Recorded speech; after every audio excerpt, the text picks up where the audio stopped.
This is the heart of the Teutoburger Wald, a relaxing and peaceful forest near Hanover in northern Germany.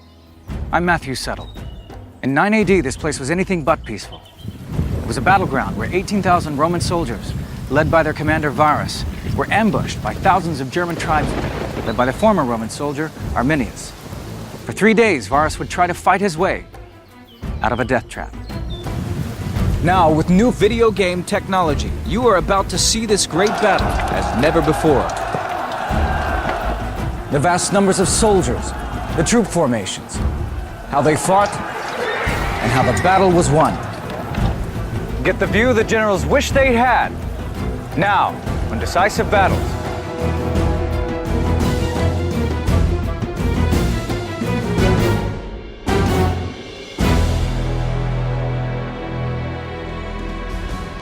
In 9 AD, Rome was a confident imperial power, and it had reason to be. The Emperor Augustus had ruled for 36 years. During this time, he had reformed the army, brought the legions under his sole control, and expanded the borders of the empire. The Romans had never had it so good. This is a sense of power unlimited and Rome's right to rule. So there's tremendous confidence. The gods are on Rome's side. Augustus was the great-nephew of Julius Caesar. He believed that he was descended from the god Apollo and had a month of the year, August, named after him. But if he was a god, he was certainly in disguise. He was short, he walked with a limp, and at the age of 72, he could only see out of one eye. But with that one eye, he had a great vision for his empire. He had expanded Rome's boundaries to guard against external attack. He was particularly proud of how the tribes who lived out on the frontier had been colonized and adopted Roman practices. This even seemed to be working well in one of the wildest parts of the empire, Germania, modern-day Germany. New towns were being built. Mainz, Cologne, and Bonn were all Roman garrison towns. They were all west of the River Rhine. East of the River Rhine was a different story. The land between the Rhine and the Elbe had always been dangerous territory. The young Roman commander Drusus had fought against the German tribes there 20 years earlier and had pushed east as far as the Elbe before he fell off his horse and died at the age of 29. But by the time of his death, he had managed to pacify the region. The time had now come to Romanize these tribal lands. In 7 AD, Augustus Caesar appointed Quintilius Varus as governor of Germania. His job was to set up administrative systems in the Rhineland and turn it into a proper Roman province. Varus had an eventful family history. Both his father and his grandfather had committed suicide after political failure. But Varus had no intention of continuing his family tradition. Varus was brought in from the east. He had been a governor of Syria. It was said by one of the ancient sources that Varus was a crook. Varus, when he went to Syria, was poor and Syria was rich. And when he left, Varus was rich and Syria was poor. But Varus was an administrator, not a battlefield commander. He thought that the German people had advanced so far along the process of provincialization that they were eager to learn how to work with Roman law and Roman principles of government. After arriving in Germania, he tried to set up a taxation system in the tribal areas and established good relations with the local leaders. The most prominent of these was Arminius. His lands lay midway between the Rhine and the Elbe. Arminius already seemed Roman in all but name. He was around 25 years old and had spent his adult life in the Roman army. He had served as an officer in the auxiliaries. Auxiliary soldiers were recruited from the provinces and frontier regions. They served in units of 500 men and were commanded by their own local leaders. Their job was to back up the legions. Arminius was a very able commander. He learned Latin and was made a Roman citizen as a reward for his success on the battlefield. To Varus, the Romanized tribesman was an example of what could be achieved in the region. The two became firm friends and ate in the officers' mess. Arminius is a man with a foot in both camps. Figures such as Arminius, who can both relate to the local native population and the Roman authorities, are crucial to the whole project of the Roman Empire. But behind the smiles, the reality was completely different. Most of the tribes feared that Varus would force them to pay heavy taxes to Rome, instead of the goodwill gifts or tribute they normally sent to the emperor.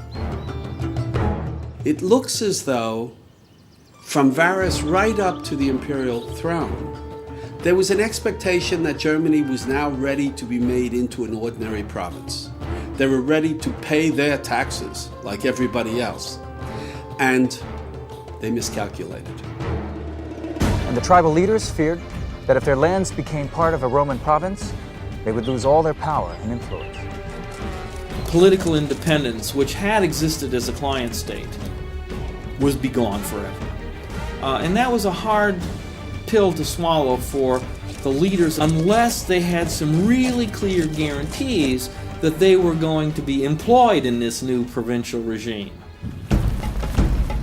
Arminius knew they were right. During his years in the army, he had seen the iron grip of Roman government. Varus would have to be stopped. He was the leader of the resistance movement, and he certainly knew enough about Roman society, and especially the Roman army, to really know what he was resisting. He was around Varus's camp, and when others told Varus not to trust him, not to believe him, that he might be a traitor, Varus said, "He's my friend." And he believed it. He's overconfident, essentially.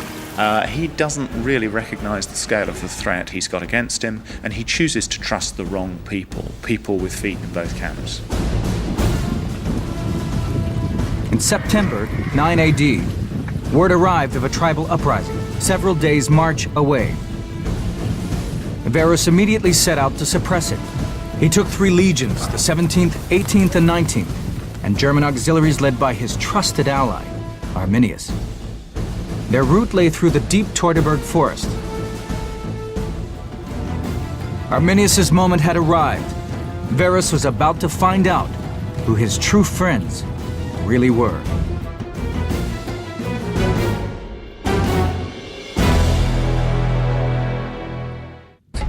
It is 9 AD. The Roman army in Germany is on the march to suppress a tribal revolt. At stake, the eastward expansion of the empire. Varus was leading an army of 18,000 men and a heavy baggage train with scores of wagons. The officers' baggage even included large wooden beds for comfort.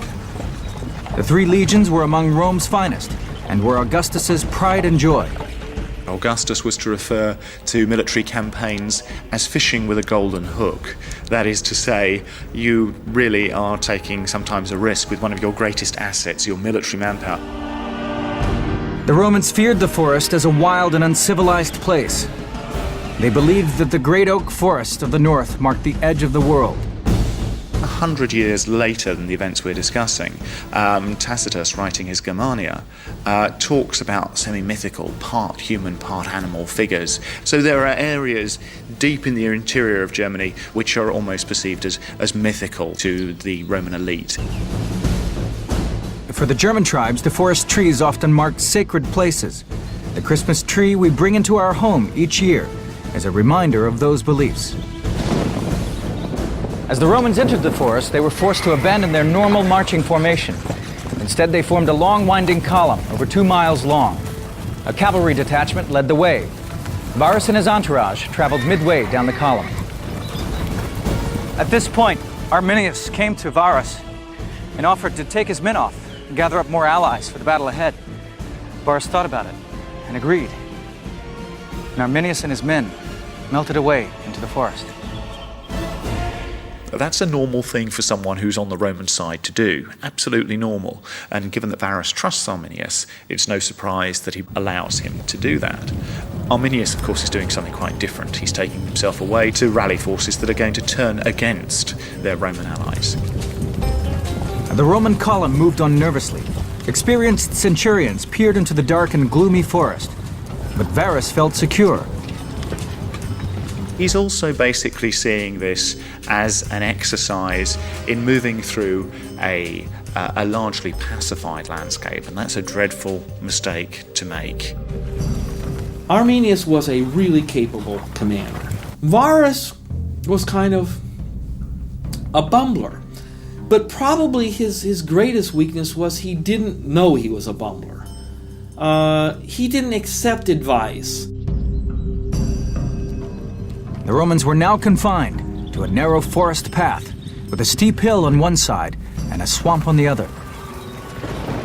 To make matters worse, the weather turned nasty, with heavy rain and strong winds. They couldn't deploy in battle line. They couldn't station cavalry on the flanks to protect the infantry from counterattack on the sides, flanking motion. It was a tremendously bad place for Romans to fight.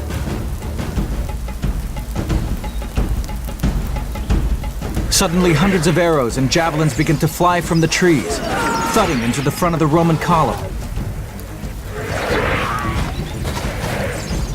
Hidden among the trees were the nearly 18,000 German tribesmen. The Romans were in disarray. They knew how to change formation in the face of an attack like this, but there was just no room.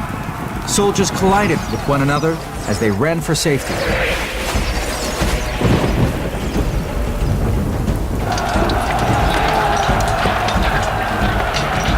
But when the Romans tried to get away through the trees, they found that the Germans had filled the gaps between the trunks with earth. Construction work that must have taken weeks.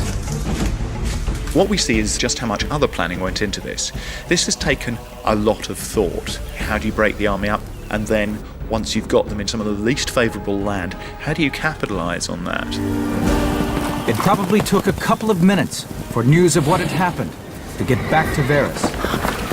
Communication must have been quite difficult along the line of the column, so terrible things could be happening in one place and the others wouldn't really know much about it. They may hear muffled screams from afar, but they wouldn't necessarily know what was going on. Now the remainder of the German army swarmed out of the forest from both sides of the track. A volley of spears was followed by close combat with swords. It was probably never possible to come together in legionary strength because of the nature of the battlefield, which was chosen entirely by Arminius. Varus had been caught in the perfect ambush. He saw the shocking reality behind the slaughter. He'd been betrayed by a man he was proud to call a friend. Arminius knew from his own army experience that it would be suicide to fight the Romans on an open battlefield. Most of his army were spearmen who would not have stood a chance against disciplined formations. Now he had the legions at his mercy in his own backyard.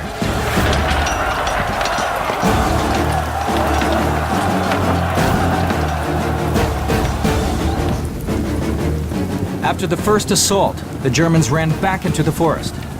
Varus fell back the way he had come, and the army established a series of camps by nightfall. But the next day it was still wet and windy, and the attacks began again.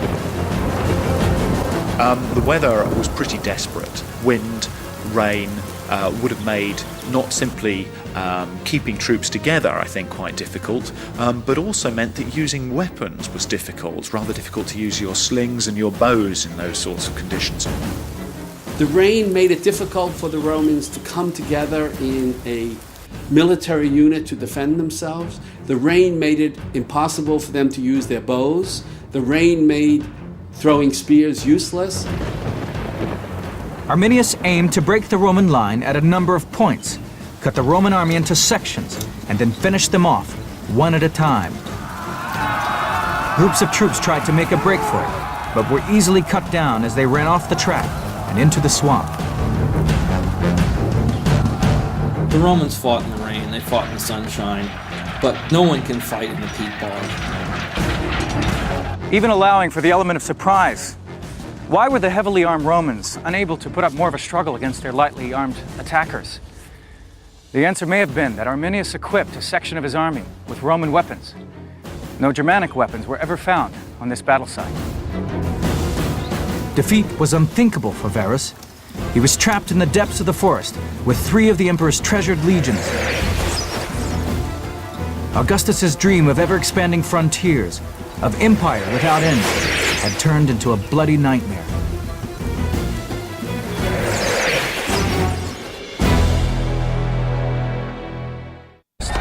It is 9 AD. A Roman army of 18,000 men is fighting for survival in the German forest. At stake, the eastward expansion of the empire. Varus tried to regroup on the second day, but couldn't communicate with the other section of his army. Arminius had succeeded in splitting the Roman column in 2. This meant that one half of the army would not know whether the other half had survived. Sections of the Roman cavalry, unable to maneuver in the forest, abandoned the infantry and made a dash back to the Rhine. The survivors managed to hang on through another night. By the morning of the 3rd day, they were exhausted and completely pinned down. Varus and his officers knew that defeat was inevitable, but they also knew that capture meant a horrible death. You would not have wanted to be a senior centurion who fell into the hands of the Germans. A number of the most senior Romans are wise enough to realize that they are going to have a terrible fate at the enemy's hands. They choose suicide. For Varus, the humiliation of defeat must have been made 10 times worse for having been duped and betrayed by Arminius. Varus was a man who I believe would have never even given thought to surrender. The honorable thing for a man in his position to do was to commit suicide. And I mean, what more precedent does he need than his own father had committed suicide, his grandfather had committed suicide? And does one realistically expect that this is a guy who's going to raise the white flag, so to speak, and say, "Hi, here I am, take me hostage"? After the death of Varus, the resistance of what remained of his 3 legions collapsed. The slaughter that followed horrified Rome. Corpses were cut into pieces, and hundreds of heads and hands nailed to the trees. Those taken prisoner were dragged to ponds deep in the forest, where their throats were cut, and their bodies were thrown in the water as a sacrifice to the forest gods. Afterwards, for years, the forest floor was white with bones. The Germans cut off Varus's head and sent it back to Rome. That's how they learned that their army had been defeated, is when, not rumor, but Varus's head arrived. 3 entire legions, almost 18,000 men, were dead. Augustus never recovered from the news.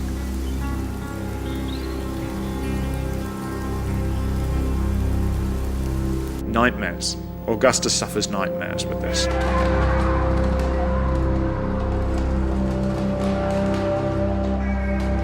He dismissed his German personal bodyguard. He refused to have a haircut or shave his beard.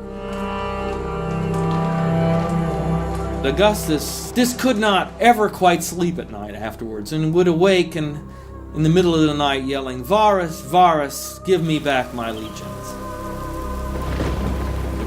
The Romans never raised those 3 legions again. They went from 28 legions down to 25 legions, and they didn't expand that army for almost 2 centuries. But it wasn't just the loss of Augustus's beloved legions. Was the frontier safe? Would the barbarians now stream in to the empire? The initial response is panic. This is a very good army that's been pulled apart, and it also represents about 10% of Rome's military manpower. So one of the questions is, where are the enemy going to stop? Conscription was introduced, but when it became clear the Germans were not going to cross the Rhine, the mood turned from fear to humiliation. 6 years later, another army was sent across the Rhine. They discovered the bones of their slaughtered comrades and recovered the eagle standards of the lost legions. But the tribes remained undefeated. Dreams of expansion were over. The empire stopped at the Rhine. When we look at a number of the other defeats in Roman history, what's interesting with this one is it so very explicitly actually stops a pattern of expansion in one area, and that has very long-lasting consequences. It is also something that actually has a direct impact on the very shape of the Roman Empire. Because of Teutoburg Forest, the Rhineland became a border between cultures, between those speaking Romance languages like French and Italian, which derive from Latin, and those speaking Germanic languages. Arminius had won a great victory, but he was unable to weld the various German tribes into one single force. 10 years later, he was murdered by some of his own followers. But he became a symbol of German national resistance. Later generations would drop his Latin name and call him Hermann the German.